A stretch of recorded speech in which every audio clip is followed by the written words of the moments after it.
Hello दोस्तों, फिर से एक बार आप सभी का स्वागत है हमारे इस ऑनलाइन प्लेटफॉर्म SRJ मैथमेटिक्स पर। दोस्तों, आप हमारे चैनल पर नए हैं तो चैनल को ज्वाइन कर लीजिएगा। और हाँ, पुरानी क्लासेस अगर आपको देखनी है तो आपको चैनल ज्वाइन करना है। और चैनल ज्वाइन करने के बाद आपको क्या करना है, चैनल के प्लेलिस्ट के ऑप्शन पर जाना है। वहां पर आपको क्लास 10th के 2025-26 के हिसाब से आपको सारी पुरानी क्लासेस एक ही साथ में बिल्कुल बिना सर्च किए हुए मिल जाएगी। तो उन सभी क्लासेस को भी आप देख लीजिएगा, ठीक है ना। तब तक के लिए अपन बात करते हैं इस प्रश्न की। और आपको क्या करना है, पेन को भी रख देना है और केवल सवाल की तरफ ध्यान देना है और सवाल को अच्छे से समझना है। फिर बाद में स्क्रीनशॉट लेकर आप इसको फिनिश कर सकते हैं। चलिए बात करते हैं प्रश्न की। तो प्रश्न अपना ये कहता है कि निम्न रेखिक समीकरण युग्मों में से कौन से संगत असंगत हैं। यानी कि पता करना है कि कौन सा तो संगत है और कौन सा असंगत है। उसके बाद में यदि संगत है तो उसे ग्राफी विधि से हल कीजिए। अब दो दो सवाल हो गए इसके अंदर। पहले तो हमें पता करना है संगत और असंगत के बारे में। फिर उसके बाद में अगर संगत आता है ऑप्शन में तो हम क्या करेंगे कि उसको ग्राफी विधि से सोल्व करना है। जैसा कि अपन ने 3.1 का जो पहला प्रश्न था ना, उसको सोल्व किया था, वैसे इसको सोल्व करेंगे अगर संगत है तो। ठीक है भाई, चलिए तो आगे बात करें अपन, समझिएगा ध्यान से। तो इसका पहला प्रश्न कैसे करना है वो देखिएगा आप। सबसे पहले तो इक्वेशन लिख देते हैं, x प्लस y और बराबर में 5। आपको क्या करना है, संगत असंगत पता करने के लिए ऐसी कंडीशंस पता करनी पड़ेगी। a1/a2 बराबर b1/b2 बराबर c1/c2। अगर ऐसे हो तो क्या होता है, समीकरण निकाय संगत होता है। और a1/a2 not equal b1/b2 not equal c1/c2, तब भी समीकरण निकाय क्या होता है, संगत होता है। ऐसी स्थिति में तो समीकरण निकाय संगत होता है। इसके बाद में अगर a1/a2 b1/b2 और c1/c2 एक नॉट इक्वल हो और एक तो इक्वल हो और एक क्या हो, नॉट इक्वल हो, तब समीकरण निकाय क्या होगा, असंगत होगा। आया समझ में। तो ये कंडीशन अप्लाई करनी है। इसका मतलब यहाँ पर हमारे पास a1 b1 a2 b2 c2 इन सभी के मान हमारे पास होने चाहिए। तो होने चाहिए तो अपन निकालेंगे सबसे पहले। अब कैसे निकालेंगे वो देखिएगा। पिछले सवाल के अंदर भी अपन ने निकाले थे। कैसे, मैंने बताया था आपको कि a1 b1 c1 और a2 b2 c2 की वैल्यू फाइंड करने के लिए बराबर में क्या होना चाहिए, जीरो होना चाहिए। जीरो होना चाहिए। तो सबसे पहले अपन यहाँ पर जीरो ला देते हैं। देखना कैसे, x प्लस y, प्लस के 5 इधर आएंगे, किसके हो जाएंगे, माइनस के, तो बराबर में क्या आएगा, जीरो। समीकरण नंबर 1 हो गई। आ गया समझ में। फिर दूसरी इक्वेशन की बात करते हैं। 2x प्लस 2y और प्लस के 10 इधर आएंगे तो किसके हो जाएंगे, माइनस के, तो बराबर में क्या आ जाएगा, जीरो। ये समीकरण नंबर पहला, चलो इसको लिख देते हैं एक बार। ये लिखिए दूसरी समीकरण। और 2x प्लस 2y और प्लस के 10 इधर आएंगे माइनस के, और बराबर में क्या हो गया, जीरो। ये इक्वेशन नंबर 2 हो चुकी है। कोई दिक्कत इसके अंदर, दोनों इक्वेशन के बराबर में क्या ला दिया अपन ने, जीरो। अब अपन क्या करेंगे, देखो ध्यान से। समीकरण पहली में, समीकरण 1 में x के गुणा में जो होगा वो क्या होगा, a1। तो x के गुणा में कुछ नहीं है बेटा, तो क्या मान लेंगे, 1 समझने के लिए। तो a1 का मान कितना हो गया, 1। और y के गुणा में होगा b1, तो b1 का मान कितना हो गया, 1। और फिर अचर संख्या c1 5, और वो भी किसकी, माइनस की। तरीका है ना, बताया मैंने आपको, बोल के देख लो। a1 b1 c1 a2 b2 c2। तो a1 कुछ नहीं है तो 1 मानेंगे, b1 कुछ नहीं है तो 1 मानेंगे, और c1 जो है माइनस का 5। फिर a2 देखो आप, a2 2। फिर b2 देखो आप, b2 कितना है, 2। फिर c2 देखो आप बेटा, माइनस का 10। कोई तकल्लिफ इसमें नहीं है। चलिए आगे बढ़ते हैं। फिर अपन क्या पता करेंगे, a1/a2 यानी 1/2। फिर ये लगाया b1/b2 1/2, ये लगाया। फिर c1/c2 माइनस के 5/, माइनस का 10 हो गया। माइनस से तो क्या हो गया, माइनस कट गया, माइनस से तो माइनस कट गया। 5 से काटा एक बार, इसको काटा 2 बार, यानी कि 1/2 हो गया। यहां तक कोई दिक्कत है, बताइए मुझे। a1/a2 1/2, b1/b2 1/2, c1/c2 माइनस का 5 और माइनस का 10 हो गया बटे, माइनस से माइनस काट दिया, 5 बन जा 5, 5 2 10 हो गया, यानी 1/2 हो चुका है। तो अब आप देखो यहाँ पर ध्यान से, a1/a2 बराबर b1/b2 बराबर c1/c2। देखो तीनों की वैल्यूज बराबर है इसमें, सबकी 1/2 है। और मैंने बताया अगर तीनों की वैल्यूज बराबर है तो इक्वल वाली कंडीशंस में क्या आ जाएगा, संगत आ जाएगा, यानी कि यह समीकरण निकाय क्या होंगे बेटा, संगत होंगे। समीकरण निकाय क्या होंगे, संगत होंगे। यहां तक क्लियर। चलिए अब समीकरण निकाय संगत है तो प्रश्न ने कहा कि यदि समीकरण निकाय संगत है और समीकरण निकाय संगत है तो उसको क्या करना है, हमें ग्राफीय विधि से हल करना है। इसको आया समझ में। अब ग्राफीय विधि लगानी है इस समीकरण, पहले सवाल के समीकरण 1 और 2 में। तो इसका एक बार स्क्रीनशॉट यानी कि क्लिक कर लीजिए ताकि आप एक बार समझ भी ले इसको, फिर भी अगर आपको कहीं दिक्कत हो तो आप ऐसे देखकर इसको समझकर उतार सकते हैं। ठीक है भाई, और बाकी क्लासेस तो आपको उपलब्ध रहेगी, कोई दिक्कत नहीं। आगे समझे। चलिए अब इनको मिटा देंगे अपन, इनकी कोई जरूरत नहीं है। अब अपन वही तरीका लगाएंगे जो पहले ग्राफी विधि में लगाया था, संगत है तो। और अभी ये सवाल संगत आ चुका है और संगत आ गया तो इसको ग्राफी विधि से हल करने के लिए हम क्या करेंगे बेटा, यहाँ पर जो है दोनों इक्वेशंस को उठाएंगे। पहले समीकरण 1, इसको नाम दे दूं मैं समीकरण 1 और इसको नाम दे दूं मैं समीकरण 2। नाम दे दिया दोनों को वापस लिख के। यहाँ पे लिखूंगा मैं समीकरण 1 से, देखो ध्यान से, x plus y is equal to 5 दे रखा। क्लियर। जैसा कि मैंने तरीका बताया था आपको कि ग्राफीय विधि का सोल्व करने का सबसे बेस्ट और इजी तरीका ये रहता है कि एक बार तो x का मान 0 लिखो और एक बार y का मान 0 लिखो। तीन मान निकाल कर भी अपन इसको सोल्व कर सकते हैं, पर जिनको कम समझ में आता है तो उनके लिए यही सुविधा रहती है कि x का मान भी 0 रख दो और एक बार y का मान भी 0 रख दो, दोनों वैल्यूज आ जाएगी। कैसे देखना, सबसे पहले अपन क्या करें, x बराबर 0 पर अगर x बराबर 0 लिखेंगे तो क्या होगा, x की जगह 0 है प्लस y और बराबर में ये 5, तो y का मान कितना हो गया बेटा, 5 हो गया। बताओ आया समझ में, कोई तकलीफ नहीं है। चलिए x का मान 0 हो गया, फिर किसका मान 0 लिखेंगे, ऐसे ही y का मान भी 0 लिख देंगे अपन। y का मान अगर 0 लिखेंगे तो x प्लस y का मान 0 और बराबर में 5 हो गया। तो x बराबर कितना हो गया बेटा, 5 हो गया। बताओगे आया समझ में भाई। अब अपन क्या करेंगे, इसका बॉक्स बना लेंगे साथ में, इसका बॉक्स बना लेते हैं अपन। ये अपना इधर का पेज हो गया ना, यहां पर बना लेते हैं इसका बॉक्स की मान कैसे निकालना। क्या क्या रखा अपन ने, x और y। x का मान जब 0 रखा तब y का मान कितना आया, 5। जब x का मान 0 रखा तो y का मान 5। जब y का मान 0 रखा तो x का मान भी 5।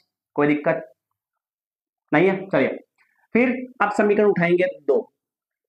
समीकरण 2 से समीकरण 2 उठाते हैं, 2x प्लस 2y और बराबर में क्या आ जाएगा, 10 आ जाएगा। क्लियर। अब इसके दो तरीके हैं भाई। पहला तो कैसा कि सिस्टम से चलो x का मान 0 रखो और y का मान भी 0 रखो, ये ठीक रहेगा। बाकी दूसरा तरीका ये भी है कि आप इस समीकरण में 2 का भाग जाएगा, 2 का भाग लगा सकते हो।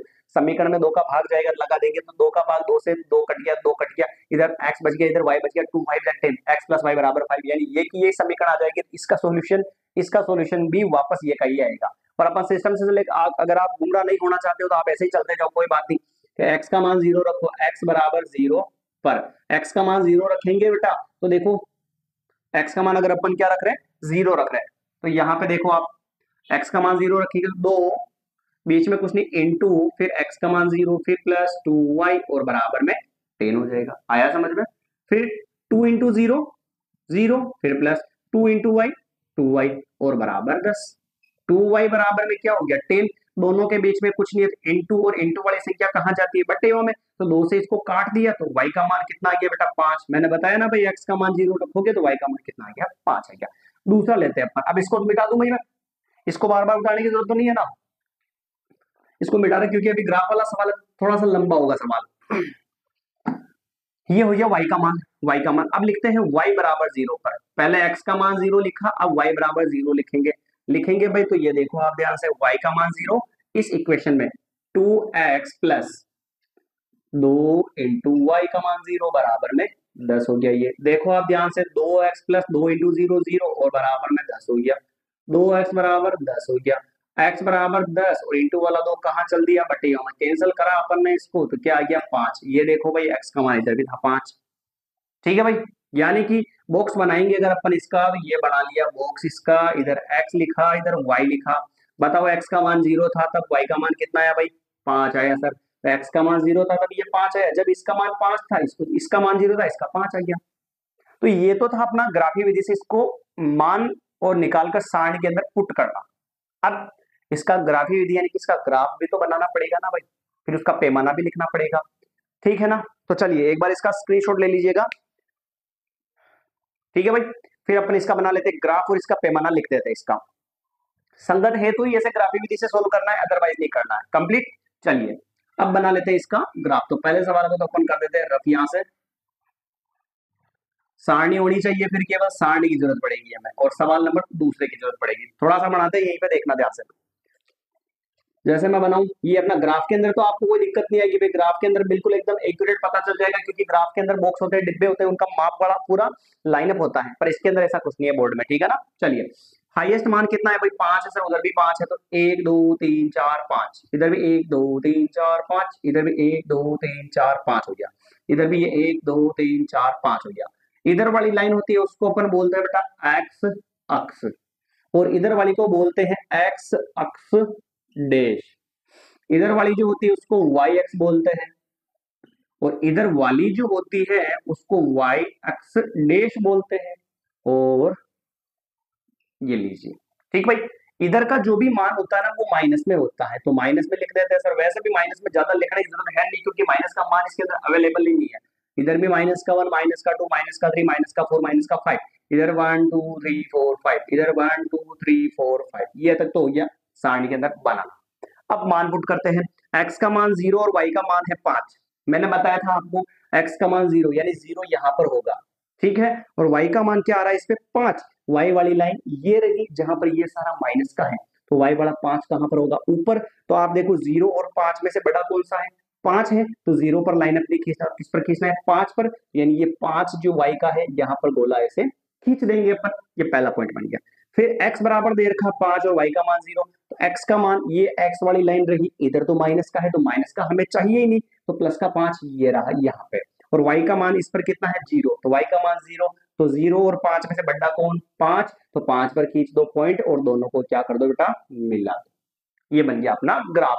अब उसको भी बनाने की जरूरत नहीं पड़ेगी, क्योंकि 0 5 5 0 0 5 5 0, क्यों, क्योंकि दोनों इक्वेशन यहाँ पर सेम ही थी, केवल 2 से गुणा हुआ था, और दोनों इक्वेशन सेम है तो उसके आंसर भी सेम ही आएंगे, और सेम आ गया। तो ये जो ग्राफ अपन ने बनाया है इसी के ऊपर दूसरा ग्राफ भी बनेगा।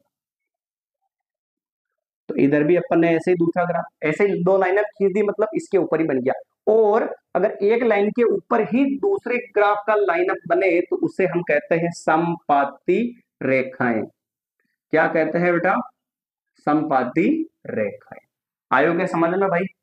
चलिए अब पैमाना भी लिखना है सर, तो पैमाना देखो आप यहाँ पे, पैमाना बराबर मैंने क्या बताया था, ऐसे लिखना पड़ेगा, एक्स अक्ष पर 1 सेंटीमीटर बराबर इकाई लिखेंगे, और फिर y अक्ष पर भी 1 सेंटीमीटर बराबर क्या लिखेंगे बेटा, इकाई लिखेंगे, ऐसे।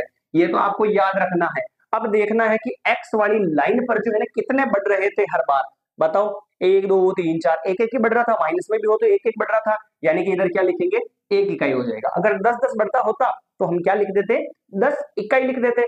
फिर आगे पता करते हैं, तो इसके अंदर देखो आप कितना कितना बढ़ रहा है, y की लाइन पे भी 1 1 बढ़ रहा है, तो क्या हो जाएगा, 1 सेंटीमीटर बराबर 1 इकाई हो जाएगा। तो इसका भी एक बार स्क्रीनशॉट ले लो। ये अपना जो चौथे सवाल का पहला जो सवाल था ना, पूरा एकदम बिल्कुल सिस्टम से खत्म हो चुका है। पहले अपन ने पता किया a1/a2 b1/b2 c1/c2 की वैल्यू पता करी, उसके बाद में संगत असंगत पता किया, फिर अपन ने पता किया कि संगत है तो उसको ग्राफीय विधि से कैसे सोल्व करते हैं, तो उसके मान निकालना अपन ने सीखा, जिसमें x का मान 0 लो एक बार, y का आ जाएगा, फिर y का मान 0 लो, x का मान आ जाएगा, तो दोनों सारणी अपन ने बना ली। फिर उसके बाद में सारणी में कैसे जमाते हैं चित्र, उसका ग्राफीय निरूपण कैसे करते हैं, उसके बाद में अपन ने पैमाना निकालना भी सीख लिया है। ये पहला जो पूरा सवाल एकदम बिल्कुल कंप्लीट हो चुका है। फिर अपन बात करते हैं इसके दूसरे प्रश्न की। चलिए तो वही प्रोसेस रहेगा वापस। सबसे पहले अपने को क्या करना पड़ेगा इसके अंदर कि संगत और असंगत का पता करना है, और संगत असंगत का पता करने के लिए क्या करना पड़ेगा अपने को, a1 b1 c1 a2 b2 c2 की वैल्यू फाइंड करनी पड़ेगी। तो सवाल था अपना x minus y is equal to 8 और 3x माइनस 3y बराबर 16 दे रखा था। तो जैसे कि यहां लिख दो अपन, मैं इस सवाल को यहां पे लिख देता हूं थोड़ा सा, और बराबर में 0 भी होना चाहिए। पहली समीकरण ये है x माइनस वाई बराबर 8, बराबर में 0 है क्या, नहीं है, तो अगर बराबर में 0 नहीं है तो सबसे पहले तो बराबर में 0 लाऊं, तो क्या करेंगे, x माइनस वाई प्लस के 8 इधर आएंगे तो माइनस के बराबर हो जाएगा 0। समीकरण क्या हो गई बेटा, 1 हो गई। दूसरी समीकरण क्या है, 3x माइनस 3y और बराबर में क्या है 16, और प्लस के 16 को भी इधर लो, किसका हो जाएगा, माइनस का, बराबर में क्या आ जाएगा, माइनस का, सॉरी बराबर में 0 बच गया ना, फिर तो प्लस के 16 इधर आ गए तो माइनस के हो गए, तो बराबर में 0 बच गया। ये हो गई अपनी समीकरण नंबर 2 हो गई। यहां तक क्लियर भाई। फिर अपन ने कहा था कि सर a1 b1 इनके मान निकालने हैं, तो समीकरण 1 में x के गुणा में तो होगा a1 और y के गुणा में क्या होगा b1। तो a1 का मान तो कुछ नहीं था, एक माना, b1 का मान भी था एक और माइनस था तो माइनस ले लिया साथ में, और फिर c1 का मान क्या हो गया, माइनस के 8 हो गया। फिर समीकरण नंबर 2 की बात करते हैं। समीकरण 2 में x के गुणा में a2 लीजिए, a2 का मान 3, फिर y के गुणा में b2 का मान -3, फिर अचर संख्या c2 का मान माइनस के 16। तो ये 1 केवल अपन ने समझने के लिए मान लिया। क्लियर। फिर अपन क्या करेंगे, मान निकालते इसका, a1 अपॉन a2 का। a1 का मान तो है 1 और a2 का मान है 3। आइए समझ में, ना ही तो कट रहा है तो उसको छोड़ दो भाई ऐसे ही। फिर b1 अपॉन b2 निकालते हैं। b1 का मान है -1 और इसका मान है -3, माइनस से माइनस कट गया तो 1/3 हो गया। फिर c1 अपॉन c2 भी पता कर लेते हैं। तो c1 का मान तो है माइनस का 18 है और c2 का मान है माइनस का 16। माइनस से माइनस कट गया, 8 से काटा 1 बार, 8 से इसको काटा 2 बार। अब पता करते हैं कि यह संगत है या नहीं। तो इसके लिए लिखेंगे a1 अपॉन a2 बराबर b1 अपॉन b2 बराबर c1 अपॉन c2। पता करो भाई यहाँ पर ये दोनों मान बराबर है या नहीं, ये दोनों मान बराबर है सर, तो दोनों के बीच में बराबर रहने दो। ठीक, फिर इन दोनों के बीच में बराबर है या नहीं, तो देखो इसका मान तो है 1/3 और इसका मान है 1/2 आ रहा है। ये दोनों बराबर नहीं है और ये दोनों बराबर नहीं है, तो इन दोनों को क्या करना पड़ेगा, काटना पड़ेगा, यानी बराबर नहीं है। और ऐसी कंडीशन मैंने लिखवाई थी, आप पिछला स्क्रीनशॉट देख सकते हैं सवाल का, कि यहाँ पर अगर एक जगह इक्वल हो और एक जगह नॉट इक्वल हो तो समीकरण निकाय क्या होता है, असंगत होता है। और अगर समीकरण निकाय असंगत है तो उसे आगे ग्राफिक विधि से सॉल्व करने की जरूरत भी हमें नहीं है। तो ये सवाल यहीं पर क्या हो गया, खत्म हो गया। तो ये बिल्कुल हो चुका है, अपना दूसरा सवाल भी खत्म। तो अब आपका क्या काम क्या रहेगा कि सबसे पहले तो अपन ने इस क्लास के अंदर जो 2 सवाल पढ़े हैं उनका रिवीजन करना है आपको, और फिर इसके जो अगले 2 सवाल है उनको आपको होमवर्क में नोट करना है और उनको सवाल सोल्व करने का आपको प्रयास करना है। फिर अगली जो क्लास रहेगी, आपने कैसे सोल्व किया उसका आंसर अपन यहाँ पर मैच करेंगे सोल्व करके, और फिर इसके अगले जो सवाल होंगे उनको कंटिन्यू करेंगे। ठीक है दोस्तों, तो अगली क्लास के अंदर मिलेंगे और चर्चा करेंगे नए सवालों पर। धन्यवाद।